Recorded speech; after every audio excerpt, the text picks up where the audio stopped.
What's up, tribe? How you guys doing? Go ahead and hit that subscribe button, and I hope you like this video. We are here for Rookies Reunion Season 1. So first off, let me do a couple of shots out. First of all, shout out to Markel Logan for putting a commercial of me in the reunion tonight. Thank you so much. I was so shocked when my face popped up. I was like, that's me. So thank you. Second shout out I want to give is to Trey Howard. Trey Howard, you guys probably know Trey from Chasing Dallas. He was the host for the reunion, and I think you did a great job, Trey. So brava, brava, brava. Let's start off at the beginning, okay? We see the people now. Y'all know I don't really do the fashions. I'm not the fashion police, but we know that there was a clear color palette that they asked everybody to wear white, so everybody had on white. I feel like I'm not going to necessarily say I have a favorite look, but what I will say is that I feel like each look fit everybody's personality. Like, the only person whose look I was sort of shocked by was Solo's, but only because I don't think we got an opportunity to kind of see Solo's personal fashion aesthetic. We saw him in a lot of like booty shorts and stuff like that. But he had this custom, situation. It was like shoulder out and leg out and buckles up the other side. I said, okay, Solo, I see you. Dior looked really nice. He had his signature hat. He had a black hat and he had a white suit. I thought he looked really nice. I loved Quan's look. He had this long white trench coat with like a white turtleneck, a white Kango, and some off-white sweatpants or, comfortable pants. I thought he looked really nice. Fanning was in his signature polo shirt, honey. Okay, Fanning was giving you Fanning.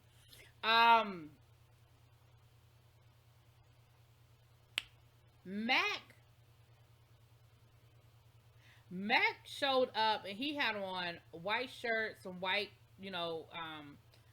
cut up jeans, and he had on the Dior Jordan 1s. Now listen, only because I've been hanging out with some sneakerheads and I know them Dior Jordan 1s. And he had on a Dior belt. Now listen, I don't know if those was fake Jordan 1s, but I'm going to say they was real Jordan 1s. But if those were real Jordan 1s, Mac, baby, baby, baby, okay? All I'm going to say is it is shamoney. But then we have my boo thing.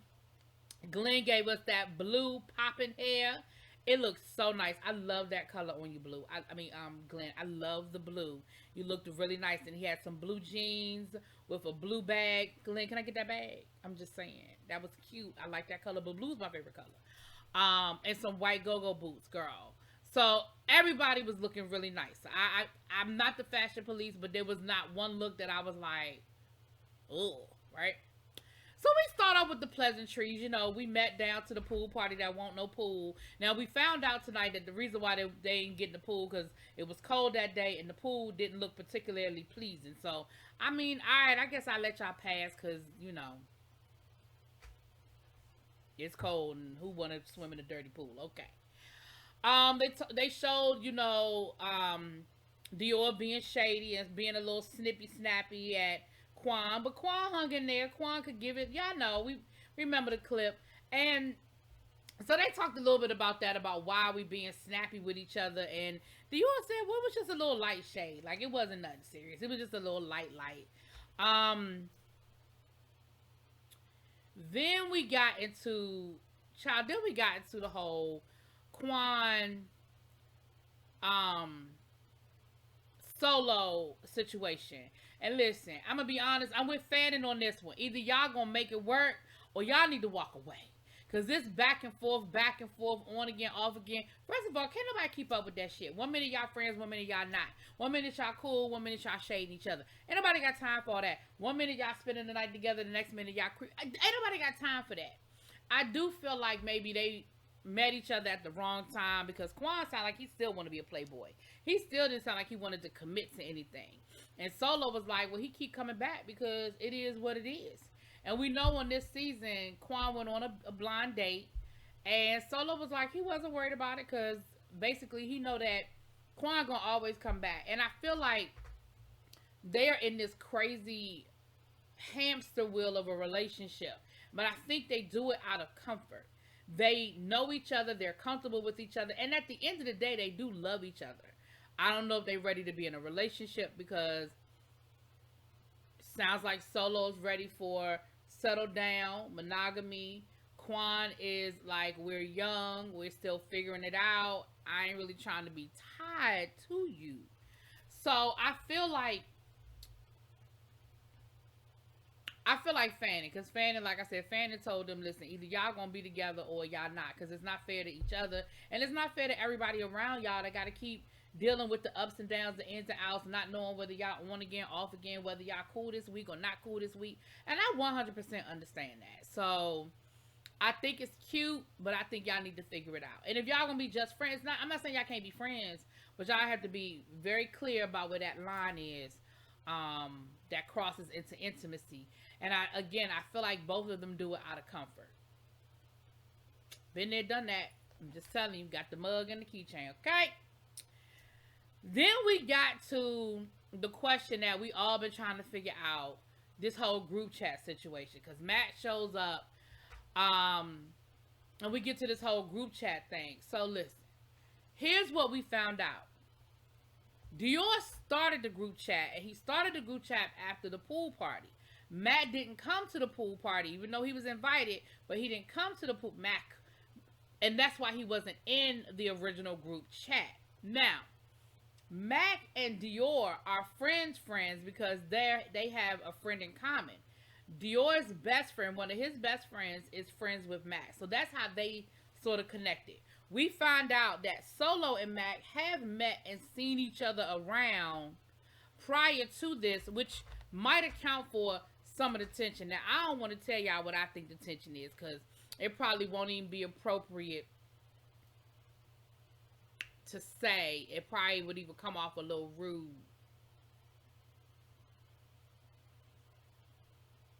I think they all done slept together.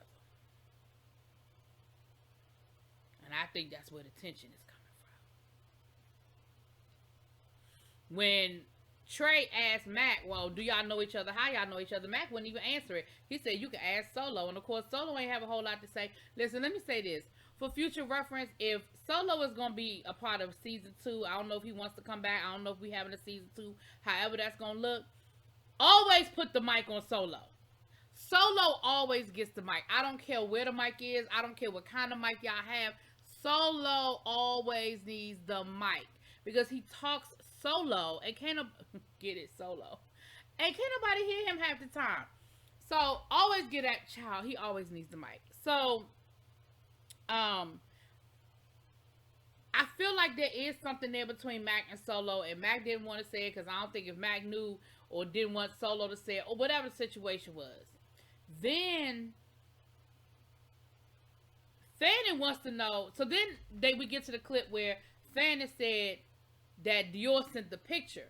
We got clarity on that. What Fanning was saying was that Dior was the one that sent the picture and sent the screenshot to Mac. He wasn't saying that Fanning that Dior was the one. Quan.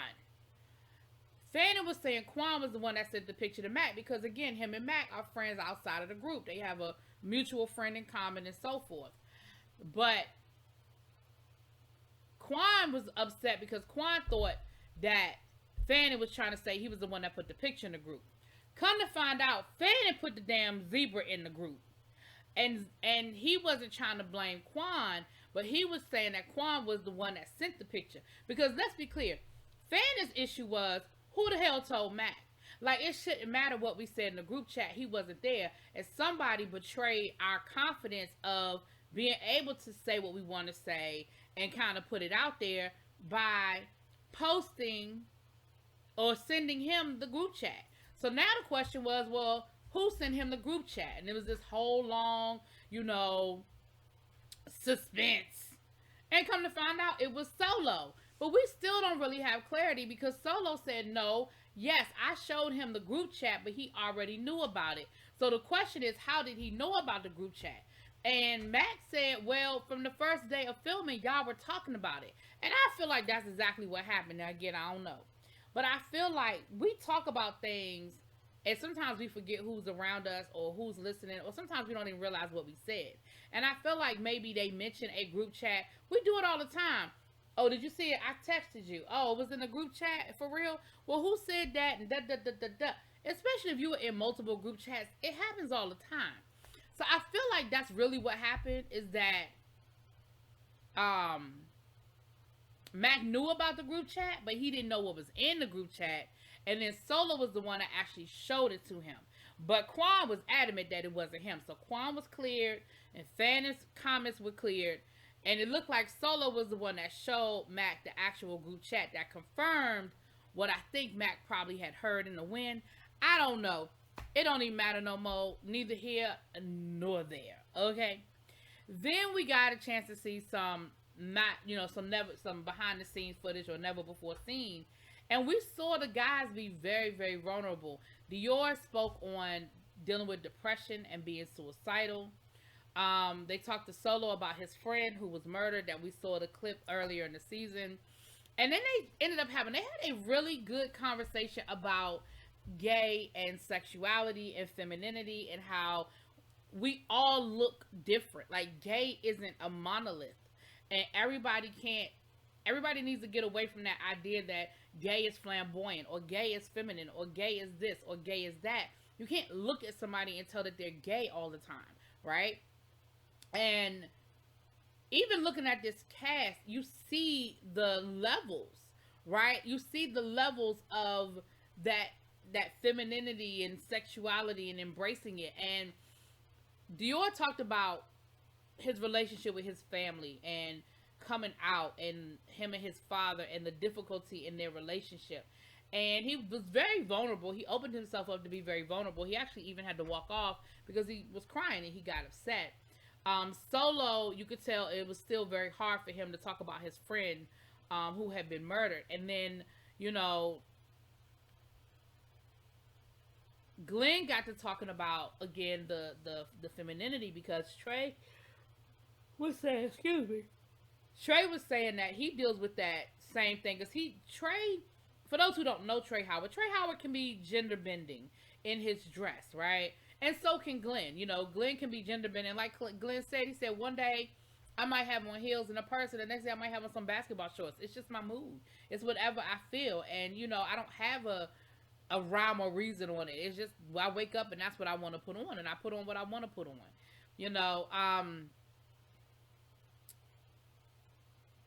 Fannin, say he deals with basically I want to say self-sabotage.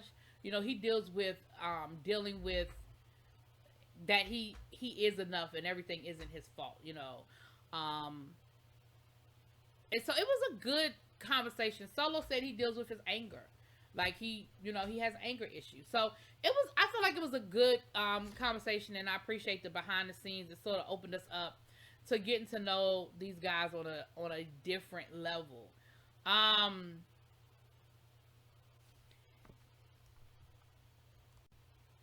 Child, then we talked about Malcolm. Listen, we don't have nothing to say about Malcolm. Half the cast didn't even meet Malcolm. We all agreed that Malcolm wouldn't have put that damn dog up in our house, okay? But Malcolm, he is where he is, doing what he's doing, child.